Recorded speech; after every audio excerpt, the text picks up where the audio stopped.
পবিত্র ঈদুল আজহা উপলক্ষে মালদ্বীপের রাজধানী ছাড়তেছে আইল্যান্ডের মানুষ।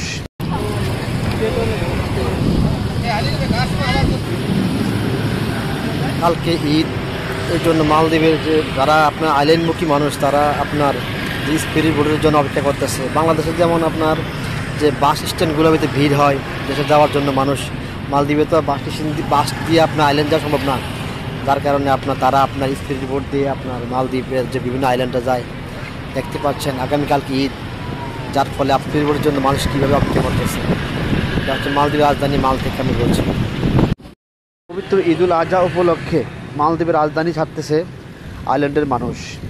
বাংলাদেশে যেমন ঈদ আসলে বাস স্টেশনগুলো আপনার ভিড় থাকে, মানুষ দেশে যাওয়ার জন্য বাস স্টেশন ভিড় করে, তেমনিভাবে দেখতে পাচ্ছেন মালদ্বীপের রাজধানী থেকে মানুষগুলা আইল্যান্ডে যাওয়ার জন্য ঈদ উপলক্ষে কীভাবে আপনার স্পিড বোট আসার জন্য অপেক্ষা করতেছে। এই সকল মানুষ তারা আইল্যান্ড থেকে ঈদ করবে, যার জন্য সবাই আজকে মালদ্বীপের রাজধানী ছাড়তেছে আইল্যান্ডে যাওয়ার জন্য। কালকে হয়তো মালদ্বীপের রাজধানীতে এত মানুষ হবে না, কারণ সকল মানুষ রাজধানী ছেড়ে আপনার আইল্যান্ডমুখী হচ্ছে, নিজের জন্মভূমিতে গিয়ে ঈদ করবে। তবে মালদ্বীপে তো বাস দিয়ে আর আইল্যান্ডে যাওয়া যায় না, যার ফলে মানুষ একমাত্র স্পিড বোট আর এয়ারপ্লেন ব্যবহার করে।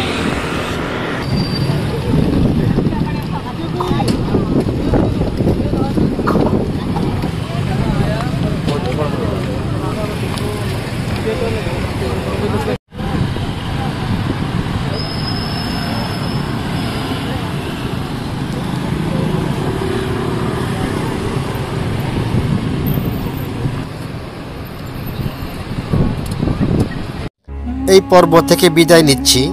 আগামী পর্বে আবারও দেখা ও কথা হবে নতুন কোনো বিষয় ও দৃশ্য নিয়ে।